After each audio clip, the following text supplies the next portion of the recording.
Welcome back to Diplomat Podcast Season 2, Episode 2. I'm here with my friends Kyla, Crystal, and Rucker. We created a podcast. We're a group of friends who love God, but still enjoy a little rash from time to time. So co-host Kai Pai, me, E, Ruck, and Chris will discuss different things from like pop culture to politics, all from a churchy Black perspective. And oh, there will be wine in our presence. Welcome back. How we guys doing today? We're awesome. Thanks for that very weird intro. Woo! Ow! Woo! Boom! Crash! Yay! Just did my job. You tried. Jamaica horn. Fire explosion. I'm gonna start bringing up horns. We won't get sued if I use those, would I? No. I don't believe so. Okay. We ain't got no money, so they can sue us all. They can sue us all they want. There's that. Yes. They'll just get our pictures. There's nothing they will get from us. What are they going? Started. Hey, we just went live, and I just want to point out that Eric had nobody No in friend. his friends list. No friend. The only friend he had was Yertle the turtle behind him. First Y'all off, say what's up to her name is Chompus Stitch Shelley. She'll be What coming. does that name mean? I don't understand. She's ready to go. I let a 4-year-old name the turtle, so that's what he came up with. What is a champus? What is that? What 4-year-old comes up with the name Chompus? Listen, it's very like creative, and you say, you know, when I thought it was cool. It's still that turtle cool. gonna jump out. Mm-hmm. She has tried. All right, I'm gonna go ahead and head out then. Y'all be cool. Praise God. God. But Rucker did bring up a good point that I did not have any friends that came on today. But that is our topic for today. But before we get into that, Crystal wanted to talk about something. Dr. Dre and his current situation. Do you want to talk more about that? Wait, before we... You gonna ask us how we doing? Like, are you gonna ask us? Ain't nobody saying That's really brief. But before we get to that, I do want to acknowledge that, yes, we are meeting on Zoom this time, as opposed to our first episode, which was actually on audio. Here we are on Zoom because somebody wanted to go out of town and... Papa's daddy. Yeah, someone wanted to go out of town, thus and such, we told him that we would not be meeting in person because that person needed to quarantine. I'm not pointing any fingers, but it's on my top left corner. Same. I mean, Rucker and Kyla are pointing off the screen. So now you're pointing at yourself. I'm pointing at you. Papa's daddy, little Ebola monkey, aka Eric Cummings. We want people to know that every 1 in 15 people in the city of Chicago has the COVID-19 coronavirus, and so we don't want it. And you know, Eric shakes his head. However, his actions prove otherwise. Oh my We talked about that in the first episode. So, just as we are being safe, we hope that you all are being safe as well, especially during the holidays, where I know it's really hard because we want to be with our families during that time, but we have to just do that extra step and take that extra mile in order to be safe so that we're able to enjoy each other once the package lets up. And the great thing about this is, even though a lot of us are we're used to doing the same thing for the holiday, and so in our mind, you decide like my holiday has to look like this in order for it to be a good holiday. Now is an opportunity for you to make it look the way that you want it to look. And embrace it and enjoy it. Just do something different this time. It's not going to be bad. It's just different. Be safe. Wrap it up, guys. Maybe that's a different safe, but just be safe. Put your mask on. That's what I meant. Oh, wrap up your face, not your. Oh. Both of them. So wrap those up too. Both of them. We want you to be safe in all aspects. Matter Amen. of fact, keep a mask on while you get okay. Oh, Right. I don't know what's happening. There we go. Right on time. There we go. okay. So Chris. Yes. Okay. So I have been, I'm sure like everybody else, I don't know why I follow the Shade Room. I do believe that the Shade Room is an extremely toxic place, but I just have not. Follow. The car wreck. You can't turn away. What was that website that it was like something media takeout? Takeout. Yes. It's like the new fast version of media takeout. The most toxic thing on like seriously, it is. I acknowledge that. However, I'd be like, they said, what happened? And then it inspires you to research to find your own information on your own so that you can make up your own determination. I just want to add that in there. Yeah. And so I have thoroughly not enjoyed it in like I'm excited about other people's demise, but I've just enjoyed the conversation that has come from Dr. Dre and his alleged wife. Is she alleged? I think Strange. Strange. That's the word. Strange. I just like saying alleged because it's a fun word. His estranged wife, as they are trying to work out and sort out their divorce.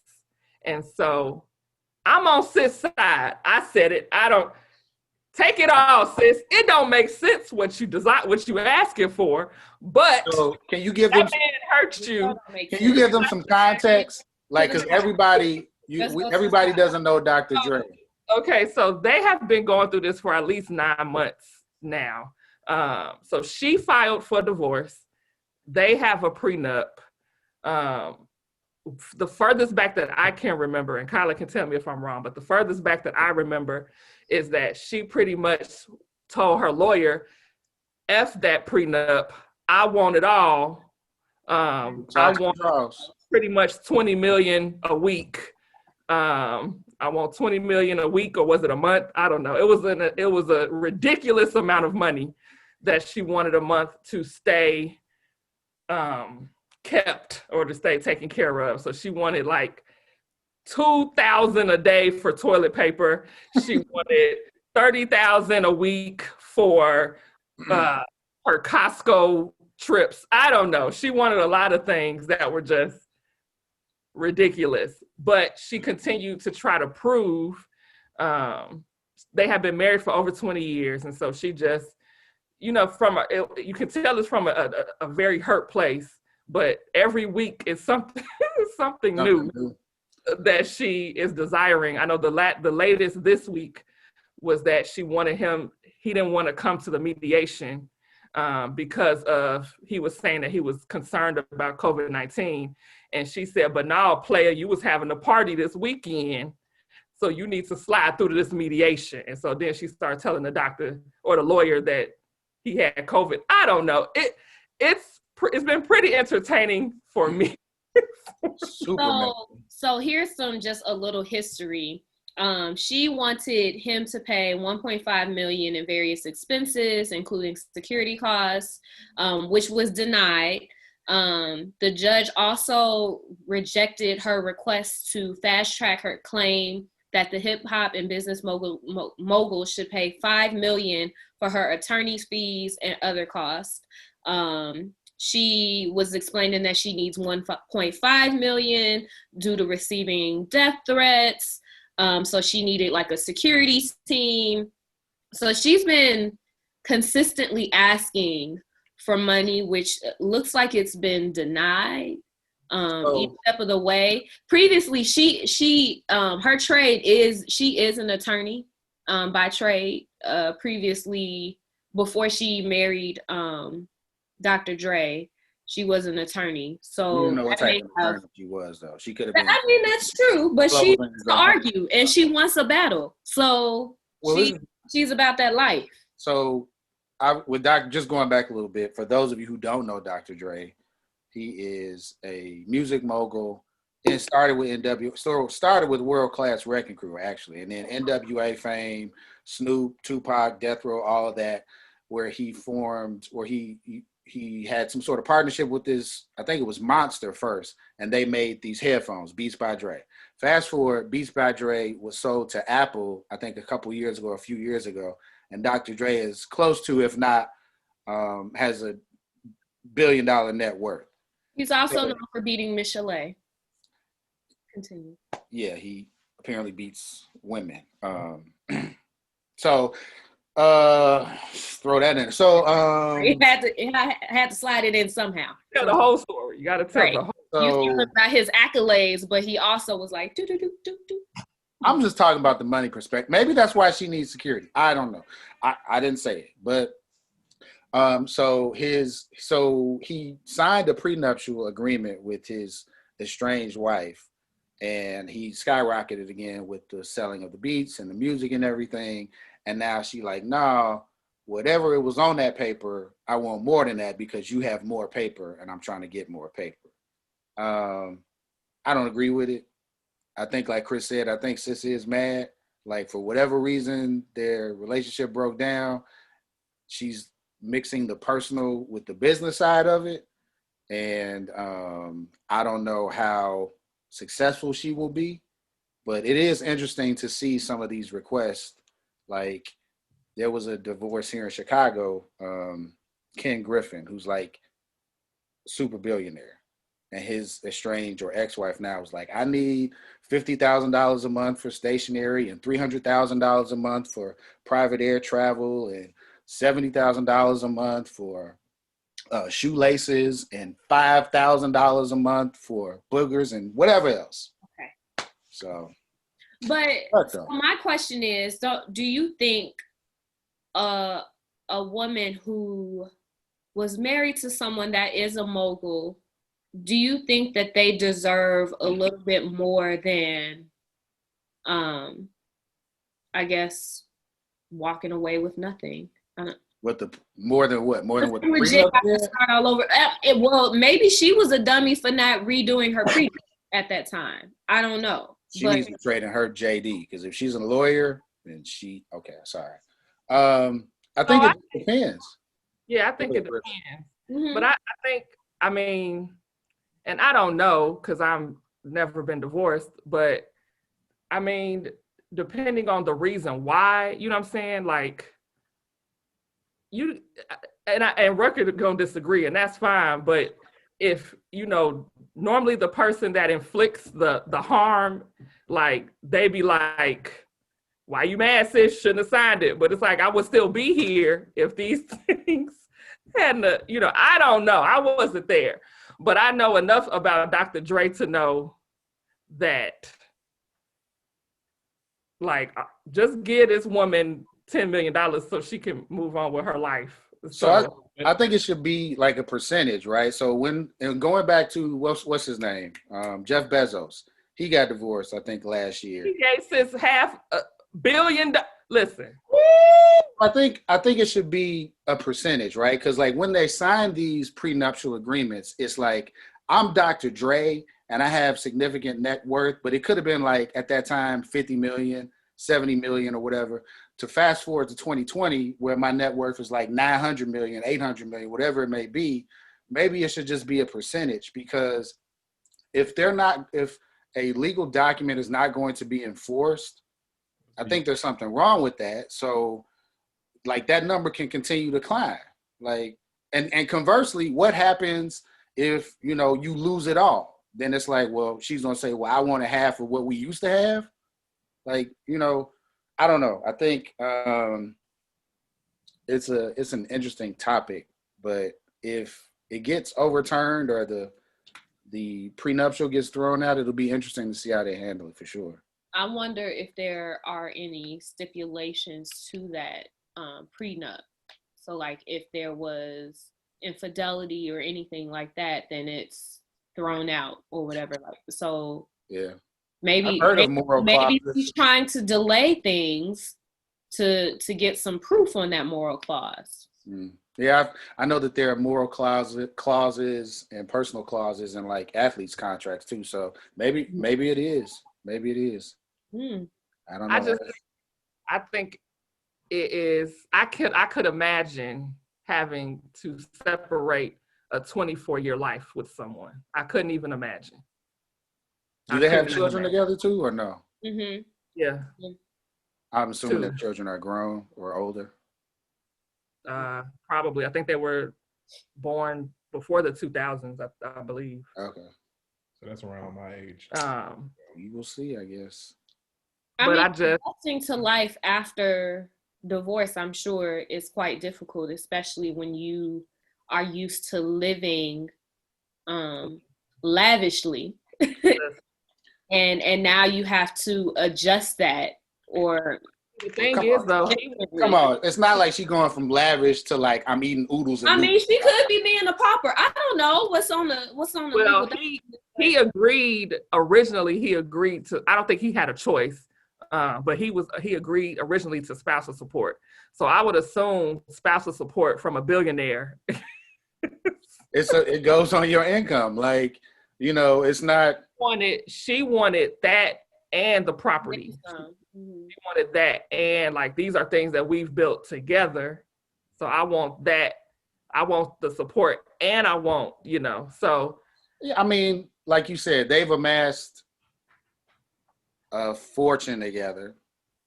He's done most of it. Let's just keep it real. And that's not being sexist. Like I'm not being sexist. That's a fact. Beats by Dre were from Dre. It wasn't from. How you know it wasn't her idea? How you know? If it was her idea, then she wouldn't have to argue for it in a prenup. But how you know it wasn't my idea? Because you my husband and it's your name. People not gonna buy Beats by Nicole Young. Because Nicole Young is not an audio technical person like Dre Young is. But I'm just gonna assume Dr. Dre came up with Beats by Dre. You having the conversations with at night. You having the conversations about your idea with your wife. See, so are you saying? I'm just saying Beats by Dre is Nicole Young's idea. Is that what you're saying? I'm saying you cannot assume that it was solely that he just. We talking about Dr. Dre, who I'm not gonna call the man, but I'm just saying you was having conversations in the bed with your wife about the stuff you got going on in your life, and everything wasn't just. She's not a dummy. No, so, I'm not saying she's a dummy, but like. You can't assume that it was all him. You're making the statement it was all Dre, and I'm countering that statement. I'm making the statement that the amount of wealth that was amassed was mostly Dr. Dre. It was Suge Knight killing people, but that's neither here nor there either. Wow. He in jail, so he can't get to. Enjoy these pillows. I'm just saying that the wealth amassed more than likely was from Andre Young, Dr. Dre. And so I forgot what I was getting ready to say about this.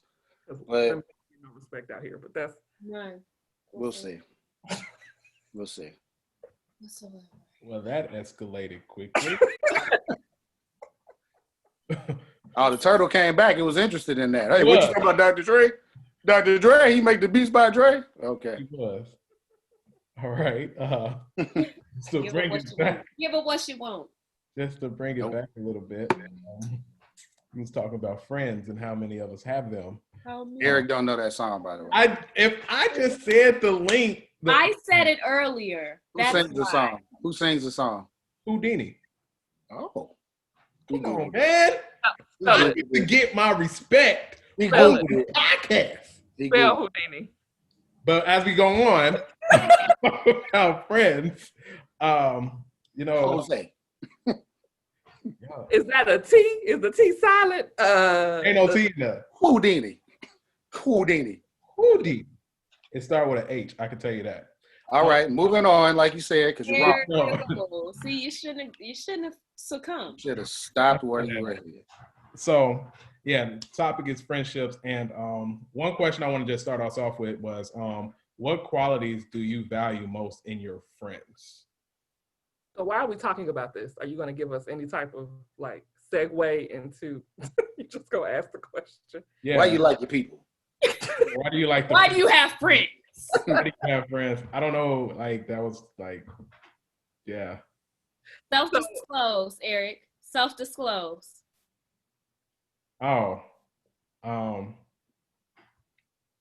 So yeah, I'm a person that has friends who are working on friendships, and I won't say I'm like one of the best people, like with having friends, but I'm learning, I'm still growing, and I just wanted to ask you guys, what? what- Is that him dodging? That's him hitting it back. Tennis. yeah. It is. So we're having this conversation. We were having a conversation amongst us about friendship and the importance of friendship. And we talked about it in different levels. So like friendship when you're married. So how do you maintain friends while you're still married? How do you maintain friends when they live in other states?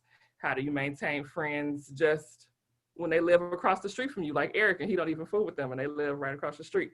So we had a really good conversation about adult relationships and adult friendships and how significant they are. And so we all are going through different things and different seasons in our lives with friends.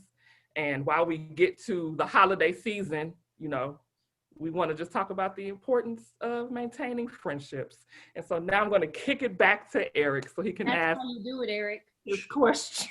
That's how you do it. Well, she should have done it in the first place. But you're the one that came up with the topic. Facts. This is yours. So I'm going to ask a question. Of course. What quality do you guys value most in your friends and friendship?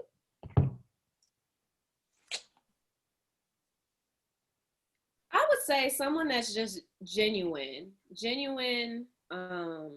that's really just authentic and comfortable in themselves, and someone that a lot of heavy things can be going on in their lives, but they still try to find some type of humor. Because I really love to laugh. Laughter is just really key in boosting my mental health. So, having that friendship or having that friend where I can just talk a lot of mess with, but I feel comfortable divulging and sharing just intimate things within myself and just my thoughts and feelings, and not feeling judged for sharing those intimate things. I think those are some important aspects of friendship for me. Those are definitely good qualities. I think I would add somebody who is going to encourage you, but also challenge you. I really don't want a friend that's just going to go along with everything that I say, because I'm wrong. And I need somebody to, Crystal shaking her head because she's taken up that torch in different aspects of my life. But I digress. And actually Kyla does that too, and Eric does that as well. But somebody who's going to challenge you. Who, Eric or me? Eric don't have no friends. Oh yeah, we're gonna get to that in a second. But somebody who's going to challenge you, somebody that, as Kyla said, is going to encourage you if you are in a low place or a dark place. Somebody that you can depend on. Whether it be just you need a little bit of time, I don't know, maybe a couple dollars, just somebody to listen to, whatever the case may be, somebody that you can pick up the phone and they're going to be there for you. They're going to answer. They're going to give you, what you need. They're going to give of themselves, and that you can depend on them. So I think those are some things that are important too. Yeah. So I think Kyla and Rucker said it best. To add to theirs, what's major for me is consistency. And so you have to be the same in 2019 and in 2018. I mean, that's big for me. And not the same as in, just nothing ever evolves or changes, but just in your love and support and your genuineness, all of that, you have to be consistent. Like I have to see, because that's how you build trust. If you're doing one thing, if I can count on you on Christmas, but then I don't hear from you again until next Christmas, that's not consistent for me. And now I don't trust you. And so I feel like consistency is how you really build a relationship, having, doing things enough so where people can build that level of trust.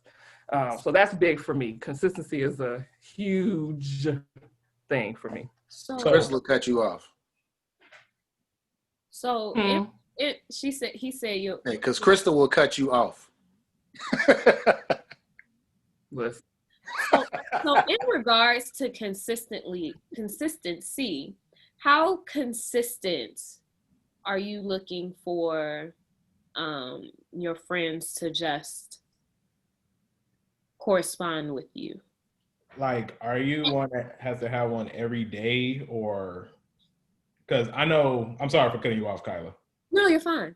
Like, don't try to move the conversation now. No, I was about to ask that question, but I saw Kyla's mouth like she wanted to answer the question. I was like, no. And I was like, I'm going to just let her go. And I was like, even though I was thinking the same question, but it's like, I'm going to just let her go. Be quicker than that. You're right. But like, do you feel like as friends, you're supposed to talk, you saying consistency. So is it like an everyday thing or every other day? Like, because that's where my problem comes with sometimes, because I'm not an everyday friend, but I'm an every other week kind of friend. Like I would come, like I show up when you need me. So that's what I was gonna add to Eric's comment. Like I'm not someone that just consistently, I'm not consistent with like reaching out, because my mind is always just going everywhere. So I'm focused on all these other things. It's really hard to just like, hey, stop, you need to talk to this person or check in and so on and so forth. So like until I see something maybe on Instagram or Facebook saying that they're having a rough moment or something like that, then I'll reach out, because I'm like intentionally like, okay, I see that, I'm going to do that. Other than that, I kind of just like wing it, but I've been called out on that as well. So that's just my question, like how consistent, or what is your definition of consistent? Because another thing to Eric's point, if someone needs something from me now and they mention that they need that, oh, without a doubt, I'm there like immediately.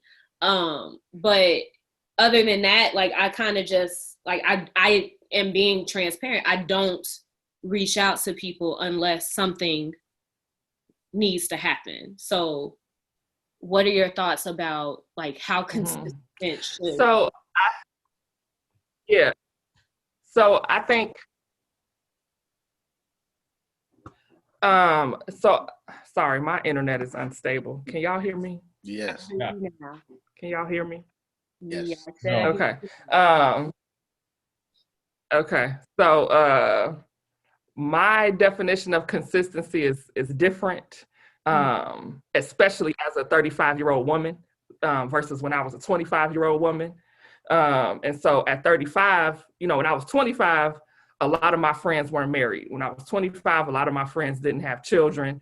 They weren't, in full-time careers. We were in a completely different space. Yeah. 35, people got families, people have a lot going on. So consistency for me is, I guess it's just like a marriage. Don't start the way that you won't finish. So if we start where, like me and my best friend lives in Maryland, but we agree that every year we will see each other, whatever that looks like.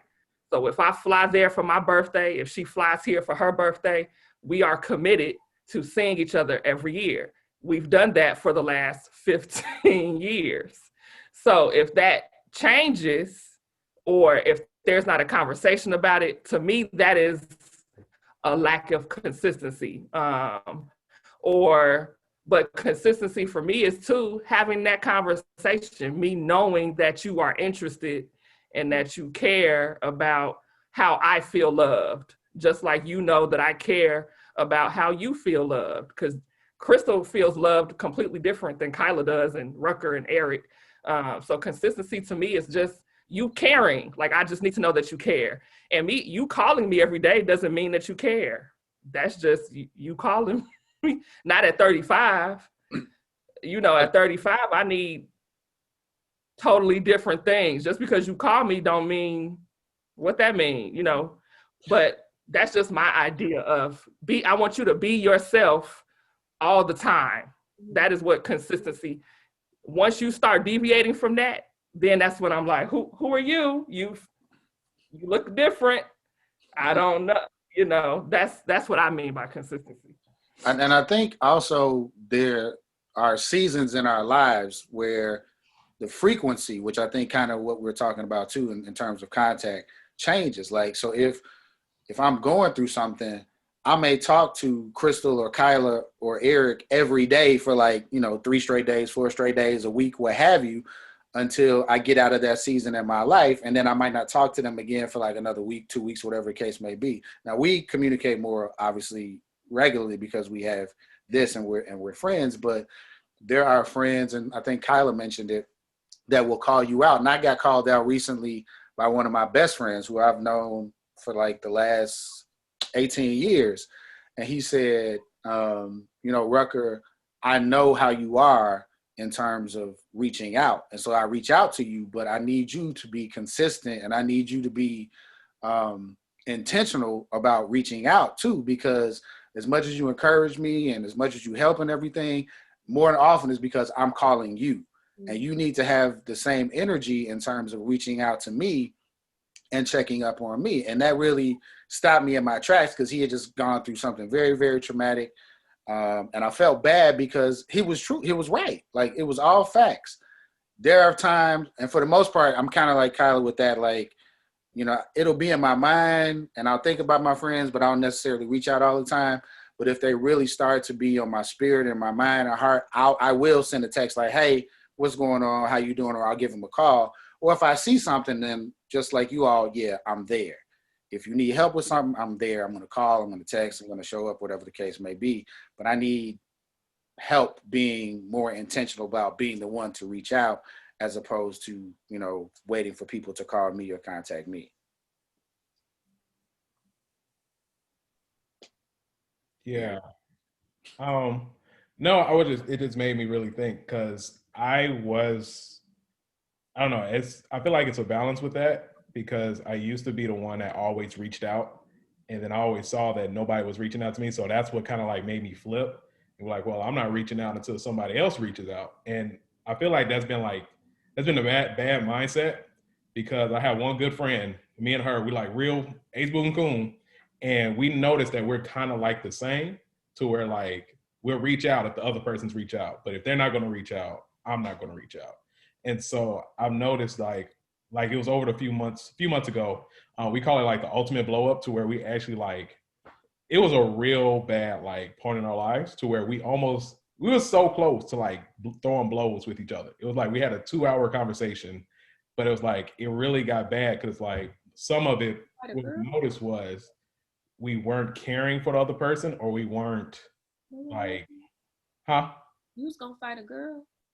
You was gonna Dr. Dre her? I wasn't gonna fight, but she stood up, and I was like, I'm not just gonna sit on this floor while she's standing up. I'm gonna stand up too, but I ain't gonna swing though. Cause like I just knew like, all right. Yeah, I was just shoulder to shoulder, like make a move here. What you finna do? Like that was going on. No. It was like we didn't even get that close, but it was like the tension and our hurt you could like feel within each other, and it was like it was really bad, because like it was rooted in lack of communication, like between. Yeah, it was like the reason, and then like you said, the lack of communication or the level of what you expect in friendships was not clear. That's the one. So that's it. She wanted more, or she expected more from me. I said I would do it, but it was like I wavered because I never followed through with it. And it was like, because it took me, sometimes friendships take me out of my comfort zone sometimes. That's why it's like being natural is kind of hard. Like when you're trying to be natural, like you can't be too natural to where you're not like opening up. Because you're selfish. it's not selfish. I'm not selfish. It's just that's just my personality. Like my person. So, No, so no.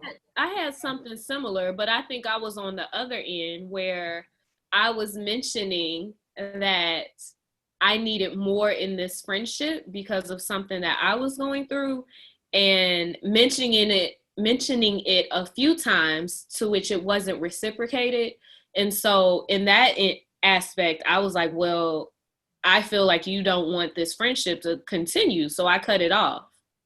Now that probably wasn't, in retrospect, like a couple years later, probably wasn't the best thing for me to do. But after being hurt so many times and having that expectation, and then and mentioning the expectation, actually verbalizing that expectation, and then the expectation wasn't met, like it wasn't, I was like, well, I don't know what else to do in this friendship other than to let it go.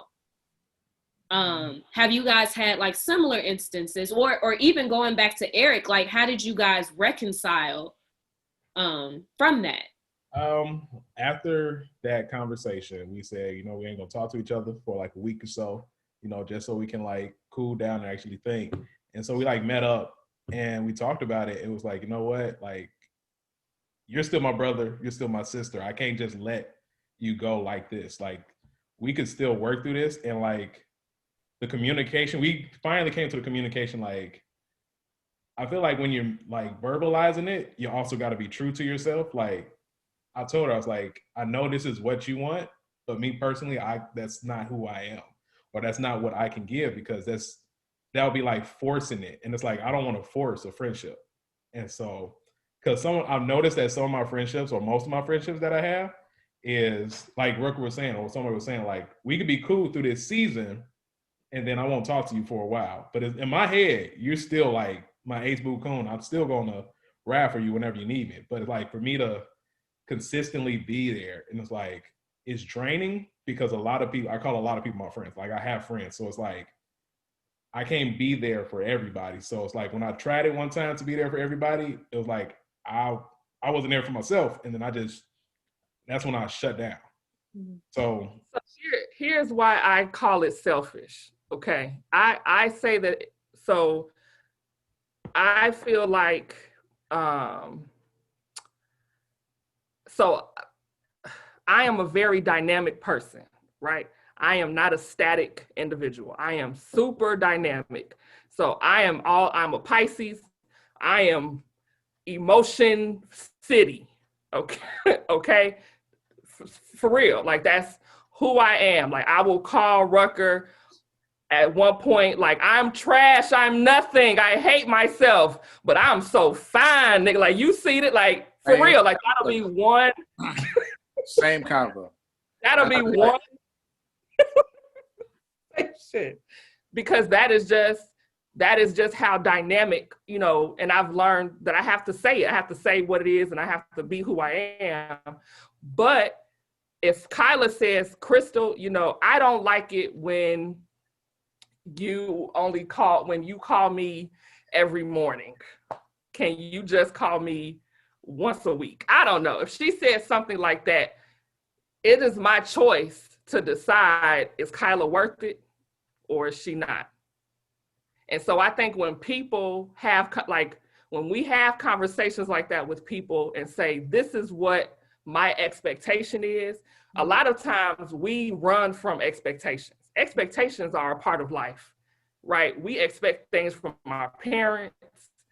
We expect things from our pastors. We expect things from our bosses. It just is what it is. And so the minute that you say, I just can't, you're expecting too much, and it's your choice, but it is a level of selfish. Like that's a level of, I'm not willing to change what I'm doing because I like it here. And even though it might be hurting you, now it's levels to that, right? I'm not saying that people should just get to dictate. I'm not saying that. Please hear what I'm saying. If it's like my best friend, your cousin, my best friend, Daniel, we had this conversation years ago because he was on his journey and he was he's living a great life, but it took a lot of sacrifice for him to get there. But a lot of the sacrifice came with our relationship. Now, him and I had a discussion, and we agreed that he was going to be my best friend. And I agreed that I was going to be his. It wasn't just something we woke up. Am I frozen? Is that why y'all were for a second. You were through it. Am I frozen? He was like, but the voice was still going, and I was still talking to Daniel. Yeah. This internet is trash. But you when we still had have that, them. listen, when him and I had that discussion, that ignited an expectation for me, right? It wasn't like you just woke up. I don't believe in just waking up and just because we know each other for 20 years, we best friends. No, we need to have a discussion because it's some levels to this. Like, I need you to be clear what it means to be a best friend. And so he was not keeping with the conversation that we had. I ain't heard from you in almost a year. Like, where you been? I haven't seen you. Crystal likes to feel needed. If you don't call me and need me, or if you don't ask for, like, that's when I start feeling like something's wrong. And so he had to adjust or decide that this was not a relationship that he was willing to, period. It wasn't either you gonna fix it or. So there's and so with that, there needs to be a conversation, because not only are you mentioning like, okay, this is the expectation that I have in my friends, you can take it or leave it, but that other person needs to have that conversation with the friend, like, okay, I am going to take it or I'm going to leave it, instead of just receiving what that person is saying, and then still there's no change. Like, you're still doing the same thing. There needs to be a reciprocal conversation so that everyone is on the same page, so that moving forward, stuff like that doesn't happen. Friendships now as an adult is similar to relationships with your partner. Like, there has to be some type of conversation. Sure, y'all ain't getting freaky or doing whatever, but that friendship, it like that, to maintain that friendship is the same type of maintenance that's needed in a relationship. Yeah, I think I agree. And that's actually what I was getting ready to say. I think a lot of friendships and relationships break down because expectations are never communicated. Mm-hmm. That person's got in their mind what their expectations are. I got my mind. And if they're never communicated, we're just getting frustrated internally because, like, why don't you know this about me? Or why don't you know that about me? It's like, because you really haven't said it. Like Crystal said, we can be best friends or we can be friends for 20 years. But if you don't know this one particular thing or these things about me and how I operate and vice versa, then that friendship is just going to eventually deteriorate and turn into nothing. And so you have to communicate those expectations. And like you all said, it's either like I can, modify my behavior to accommodate you, or say, no, that's just too much and I can't do that, or whatever the case may be. But as long as it's communicated, it can never be said that, oh, I don't know why we're not friends anymore. It's like, no, you can be very intentional and forthcoming in terms of why we're not friends. One thing I want to go back to is that, and I teach my daughters this, everybody is not your friend. Mm-hmm. I have, like, if you think about a circle, I have a small circle of friends. These are people that I call friends that I can depend on and meet all this criteria. And then I have associates, mm-hmm. people that I'm still cool with, still down with, but they don't meet the criteria of being a friend. And then there are people that I just know that I'm cool with. And I tell my daughters, like, you're not friends with everybody because everybody can't handle you. Everybody doesn't want to handle you. And friends do certain things and friends don't do certain things. And so, in order to get into that circle, there is a criteria that each of us has set individually to say, this person is my friend. And, throughout our lives, people may move in and out. People may move from that inner circle of friends to associates, or from associates to friends, or wherever. But that only comes, again, like just echoing what you all were saying, that only comes with communication. Like, you have to talk. Crystal has to tell me, like, I called you Tuesday but here you are calling me back Thursday. I was getting beat up in the parking lot. For me to be like, you know what? I need to call Crystal back when she calls me. Or, you know, if I call Eric or Eric says, hey, I haven't heard from you in 2 weeks or 3 weeks, it's like, oh, okay, because, you know, that's what you want, Eric. I don't, you know, whatever the case may be. So, but it just has to be communicated. And like you said, Kyla, it needs to be maintained because it can't get on autopilot. When you get on autopilot, it's dead.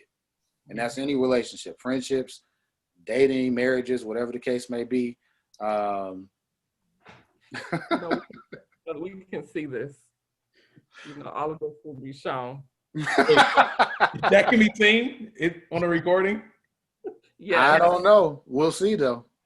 I hope not. But hey, that's part of our podcast. We are real. Like first season when Crystal was doing her laundry at the crib, like this is real life.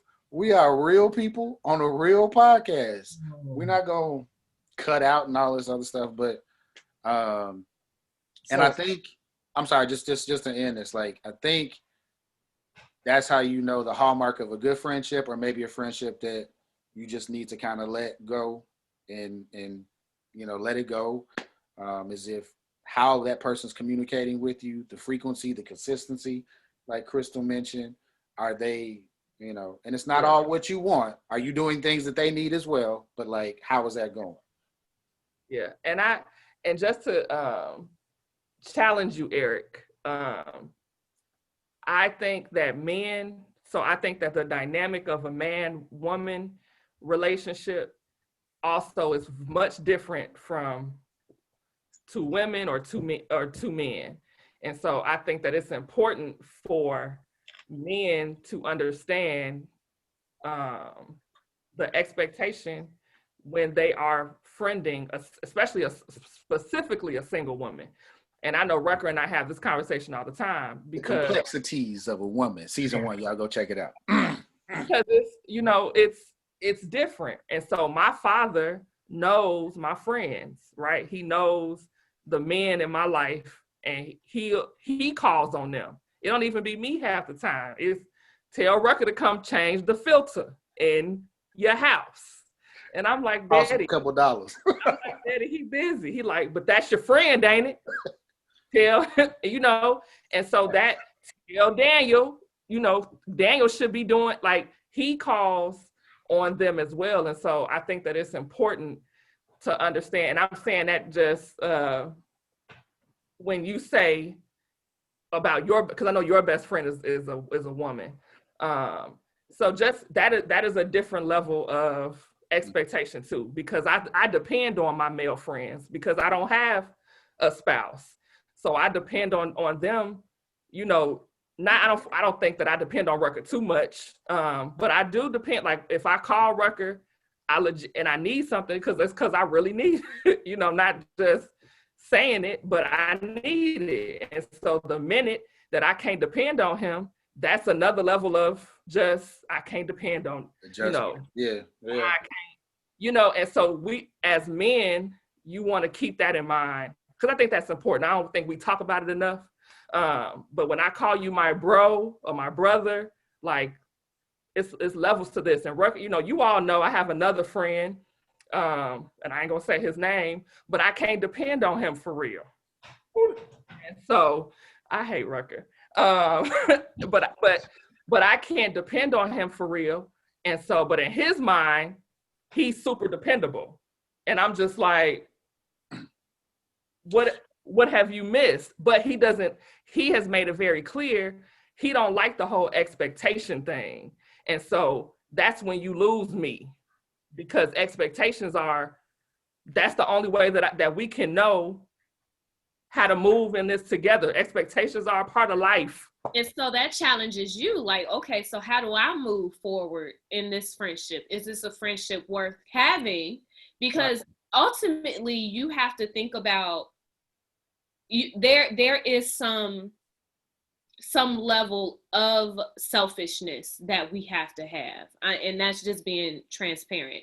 We have to have that in order to be able to function, in order to be able to be our best selves. And we have to set those limits within our friendships. So like if that friendship isn't what we need, or if that level isn't being reciprocated, then that level of friendship may have to go down a couple notches. They may have to go from being your best friend to being just a cool person that you know from time to time. Like not somebody that you know who you can depend on. Like you have that level of people. But then you have that level of people that, you know, when y'all meet up and link up from time to time, everything is cool. Or just people, you know, like you say something on Facebook and they respond or they like it. Like you have those levels of friendship. And it's interesting that I feel like we've just grown as adults to that age where we, as Rucker said, like everybody doesn't have to be your friend. I think the younger Kyla in her 20s was going out with everybody, like everybody was my friend, so on and so forth. But when I needed something, like when the chips fell, like it was only a couple people there, right? And so I had to understand that people are in my life for a reason, a season of a lifetime, and I have to be okay with that. Yeah. And I think also it comes with experience, right? Like if I need something done, like if I say, okay, what I know I gotta move, in my mind pops into my mind pops a certain number of people. And then also the thought is like, I know he probably ain't gonna show up. He's my friend, or you know, he's a friend of mine, but I know he's probably not gonna show up based on my experiences with him. Like he typically never shows up, or you know, there's buckets that we put our friends in. Like I know I can count on that person for this, but not that. And this person for this, but not that. And they do us the same way as well. But I think just through experience, that helps determine like, okay, the level of friendship with each person. That goes back to the consistency. Like, you know, if I call every time when the chips are down and 9 times out of 10 or 10 times out of 10, that person responds and is available, okay, cool. Versus like, it may be iffy. It's like, who wants to be a millionaire? Phone a friend. It's like, if they don't answer, like, okay, I know who it is now. I know what it is. Yeah, and I think we have to be okay with letting people go. Mm-hmm. That's doing it to my next question. And doing it expeditiously, because I'm good at that. My cutoff game is pretty epic. And so I'm similar, quite similar. Like I'm really quick to let people go, but there are certain people that I've had as a friend since childhood. And so with one friendship, I just let it go like cold turkey. But of course you grieve over those friendships that you've had for some time. And so like every once in a while, I'm like, you know, maybe I should say something. Maybe I should try again or, you know, so what are your thoughts about trying or working toward rekindling a friendship that you discontinued because in that moment it wasn't good for you? That's interesting too, Eric. What is your take on that? Before we answer that, Kyla, I think that's a great question. Eric, are you similar to Crystal and Kyla in terms of like, I cut friends off with the quick and... I don't necessarily cut them off. I just don't hit them up no more. It's one of those like you ghost them. So you ghost them. That's not healthy. I won't even say I ghost them. I just won't reach out. Friend, so it's like they've never talked anyway because he don't talk to people no way. So it's like I never realized I hadn't talked to you in 6 years. But it's like even no, I haven't talked to you in 6 years. I haven't talked to you got kids now? Oh, they grown. Oh, okay. Oh, all right. It's like I never talked to you. Oh, you dead? When did you die? Oh, dang. All right. Tell your mama and them I'm praying for them.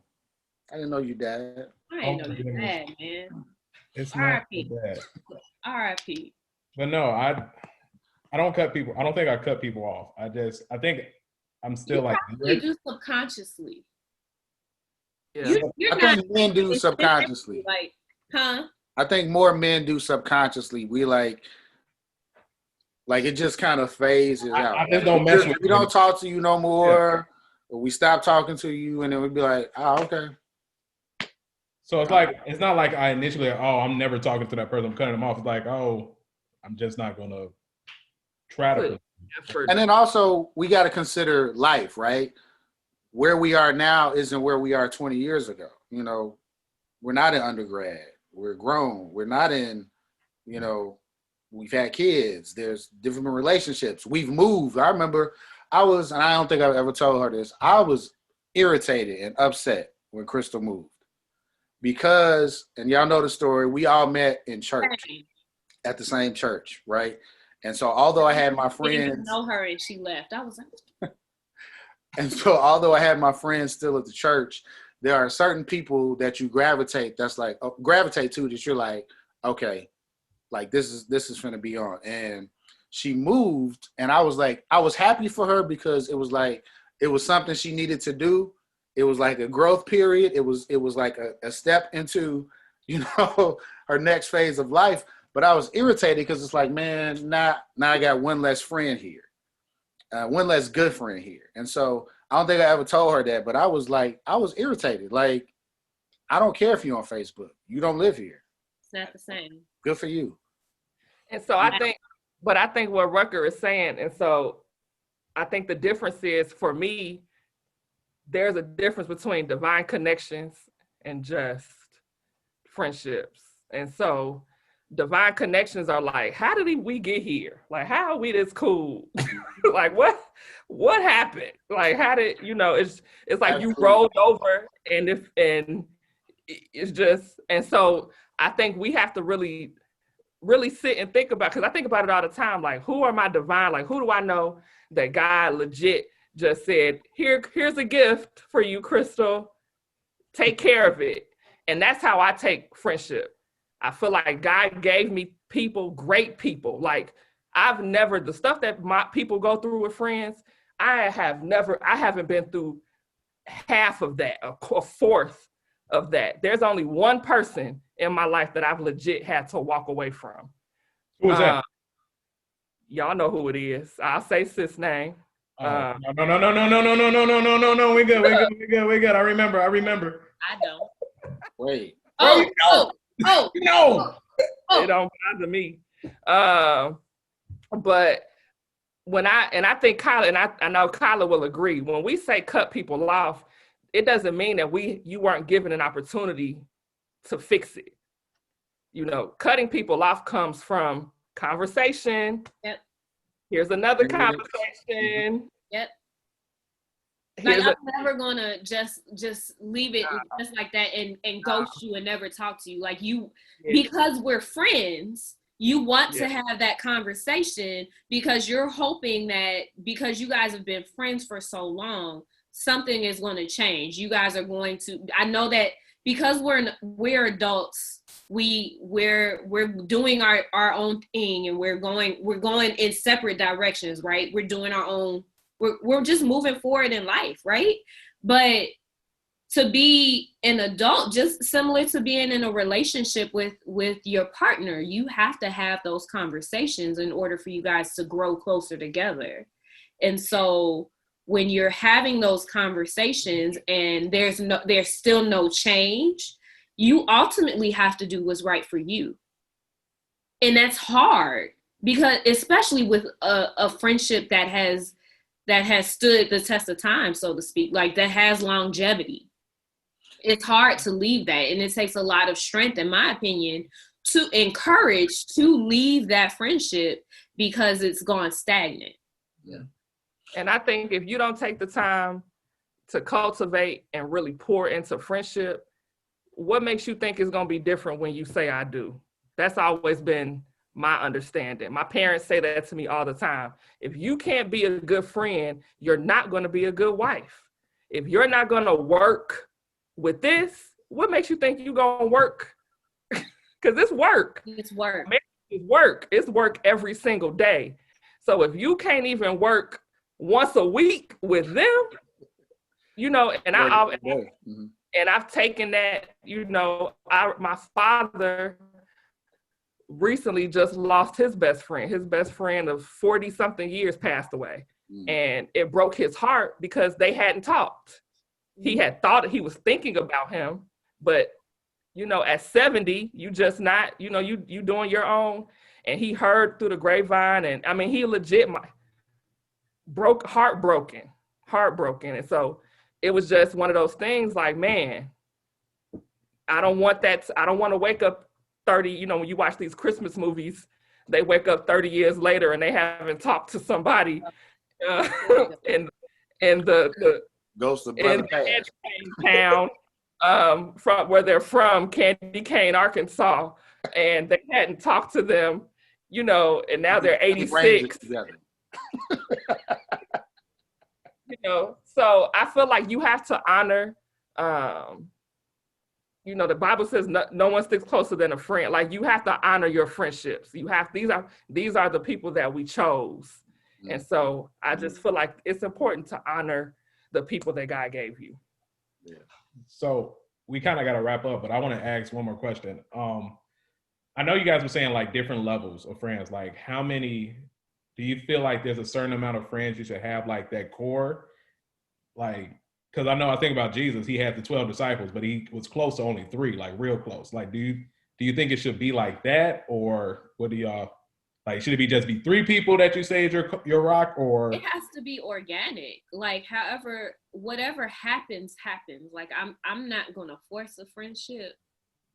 If it happens organically, and truly, my friendships typically happen just organically. There are people that I meet and I'm like, okay, hey, how you doing? Nice to meet you. All right. But then there are people, like, I would say for you all, like, for instance, Eric, I didn't like you when I first met you. Kyla hated me. And she did not like me until her wedding day. And he knew I didn't like him. Oh, she hated me. Until, like, something clicked and, like, maybe something happened and the relationship happened organically, like it wasn't forced. And so in that aspect, like, I could have 2 good friends if it's genuine, and if we are able to say whatever to whatever and be okay, then I'm okay with those 2 friends. I'm okay with 1 friend. So it just depends on. So I have a small cluster of friends that I trust with the most intimate details of my life and depend on and consider them close friends. And again, sometimes those people fall in and out of that circle, the circle of trust, like Greg Fokker did. But I don't think it's possible to really develop those type of bonds with several people. Like, that takes a lot of effort for 12 people or 15 people to be that close to you. So I have a small circle of friends that I utilize. Yeah, I agree. I think people are draining, especially if you're giving them the best that you got. I think it's kind of impossible to give that to 10 people. And I wouldn't even try. No, that's a my lot. My mother has 2 friends, 2 good girlfriends, period.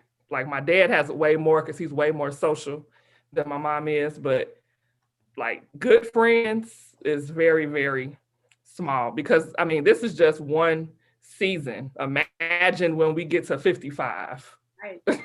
You know, like, we're going to be in a completely different season of our lives. So, yeah, we're not going to even hear from Eric no more after this. No, after this episode, Eric we will have to do like a little subtext on the bottom. Eric left the Diplomats, and we have not heard him in the. I have a question. What happened to? Where are we now? For you, Eric, what is the difference in what your best friend was asking of you versus what a girlfriend may ask of you? So why is it draining? Why is it a lot for you to give that to her, who you've known for over 20 years? He may not with the girlfriend. Her and I, my best friend, her and I, I'm not, I mean, it's one of those things, like I only reach out or she reaches out, like we like talk, but it's not like, it's a low maintenance friendship. I'll say that. Like we don't put a lot into it, but we know we're there. Like if we need to talk, we talk, but it's like. So what was her issue then? We talking about the other friend. We ain't talking about my, oh shoot, wait, let me think. Were you thinking about the question? It was, that wasn't, you said what? Carry on. So conversations after this. That one was more of a high maintenance, and I'm a low maintenance type of person, so I had to like step it up, but I didn't. What does high maintenance mean? What does that mean to you? Like following up more, connecting with each other, like not every day, but like every other day, like connecting and just knowing what's going on. More frequency. More frequency. More frequency. Oh, okay, because I'm like, that just sounds like being a friend to me. No, it was more frequency, and I think where I went wrong, and I saw it after a while. I was trying to give too many people frequency, and everybody wasn't getting 100 from me. So they would get like maybe 70%, 70, but they never had 100 because I wasn't there. I was thinking about another friend while I'm with this friend. So that was one of the things, like they felt like I wasn't there 100%. And it's like, no, I'm sitting here with you paying attention, but it's like, I'm listening, but also my mind was like, well, I'm thinking, trying to help this friend and what they told to me also. So you're not being present. My problem was I wasn't being present. Present in the friendships that you have in those moments. Yeah. So I got called out for that multiple times. My mother even called me out on that before. So your mama call you out. So your way of dealing with, so when people say that, do you then, because what I heard you say earlier was this was the issue, but I told them that I just didn't have the capacity to do that. So are you saying you don't have the capacity to be present? It's not that I do, but it's like sometimes I just have so much on my mind and I don't know, like. Eric, just say that there are certain people you have capacity and others you do not, which will make you human. And what we've talked about for like the last over an hour. There you go. Don't want to stop trying to be Barack and be politically correct. And well, I like to take as much time as I can with each individual friend as I possibly can. You can't just some people I really like and I want to spend a lot more time with and frequency with, and some people y'all just not really. And that totally makes you human, and that's okay. But that's something that has to be communicated so that the other person has that opportunity to say, okay, well, this is a friendship that I don't need, or this is a friendship that I have to move down a couple notches so that it works for the both of us. So I'll say I'm human. I'm human. I'm only human. So the question that I asked earlier, I'm just going to circle back to it. Regarding friendships that have ended, like, do you guys think that it's okay, or it's okay to try to rekindle or maybe circle back to a friendship that you discontinued some time ago? Like after some thinking and some processing, like I think try to give another go. Go ahead, Crystal. I think we might say the same thing, but I think it depends. Go ahead. It depends on what that part. I was about to say something else. It depends on what they did. Because my mama always say a leopard don't change its stripes, and so I mean. But I get you. And but that's what they used to say down home in Mississippi, child. I don't say. Hey, look, an elephant don't got a tusk with a beard on it. What? Okay. Okay. But I mean, and this is coming from a person, I am the queen of second chances. Mm-hmm. The queen. And so, but I'm also big on spirit and on vibe and on connection. And so I'm also a huge self-evaluator. So if I'm like, well, in that moment, I could have accepted this more, or I should have changed this about me, then that's one thing. But if it's like, man, I did everything I could to save this, no, I ain't going back, because I can't get her to get, like me, Crystal. You can't change that person. Yeah, I can't. But I think it just depends. Mm-hmm. I think it definitely depends on the circumstances of how the friendship went sour, right? Mm-hmm. And then where we both were respectively, like Crystal said, maybe it takes self-reflection to be like, I was asking too much, or maybe I wasn't giving enough, or maybe, at that point in my life, I'm in a different place than where I am right now. And so maybe it'll work right now at, 35 versus it didn't work at 25 because of these, circumstances and issues and everything like that. But hopefully I've grown enough and that person has grown enough now to communicate and talk about, what happened back then and do we potentially see a future. But just really depends on the circumstances. Like, now, if they smacked your mama and, did some certain things that are maybe you can't come back from, then you just gotta, write them off or whatever. But I think it really just depends on the circumstances and the level of growth that has happened in their respective lives to say, let's try it again, or let's just let, we had our season and that was good while it lasted. I'm gonna just keep moving. Eric, what say you? I agree. Circle gets a square. Yeah. I agree with Crystal, like giving people a second chance. It depends. I was trying to think of what friendship I had cut off. You haven't ended friendships. Friendships just end you. Oh. Is that what it is? I guess no. No, I don't think. Question? I guess. I guess. Eric, but do you care for real? Like, do you care? That's a good, better question. I do. Serious? Do. No, serious. Like, no, like care. She said no, seriously. I would have said I wouldn't care. Like, I care for friendship. That's why it was like a struggle when we were like had our arguments and stuff. Like, I care, but it's like I have to show that I care in the way that they, in their love language, that they perceive you to be caring. They just want to feel heard. That's all. So I know I care, and that was something I struggled with a lot. Like, I would know I care, but I don't communicate or I don't show that I care by the way that they accept love. So that's something I struggle with, something I'm working on. Well, to wrap things up, I do want to give a shout out to our Black-owned businesses. I know I have on a Black-owned business. Crystal has on a Black-owned business. Gruck has on a Black-owned business. My shirt says this shirt supports a Black-owned business. Shout out to Chic Shirt Shop, Kelly. Appreciate it. We accept any type of free gifts that you want to send to the Diplomats podcast, because I represent. And I got on NYC apparel. What about you? I think no, Chris, not you, Eric.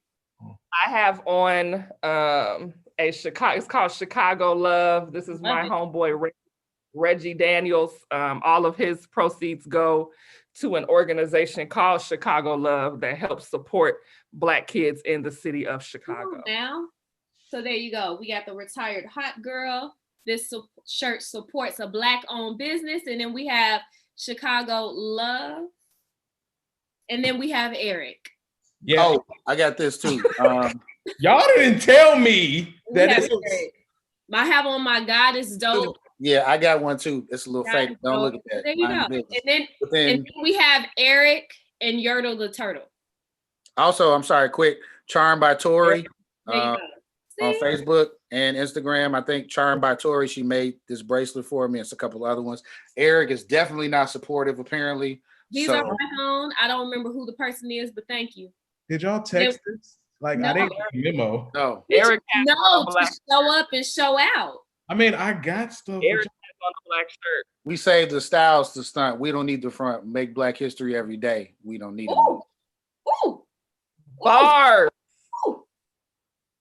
And on that note, we just. But I do want to say, I do want to say one more thing. We're never going to end. Listen, this is ours. We can do what we want. I just do want to say that one thing. You guys be encouraged over this holiday season. We know that suicide rates increase, a lot of depression and anxiety increase around the holiday season. And so know that we are praying for you guys. Please stay encouraged. Do whatever you have to do to make your mental health a priority.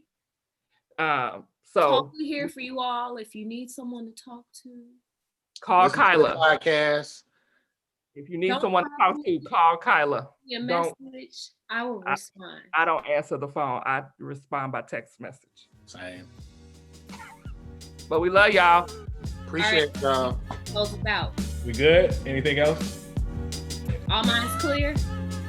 Oh, happy anniversary to my mama and daddy. Happy anniversary, Nate and Sandra. Appreciate You're y'all. done. Woo! Thank you so much for having Crystal. We really appreciate it. We do. Their favorite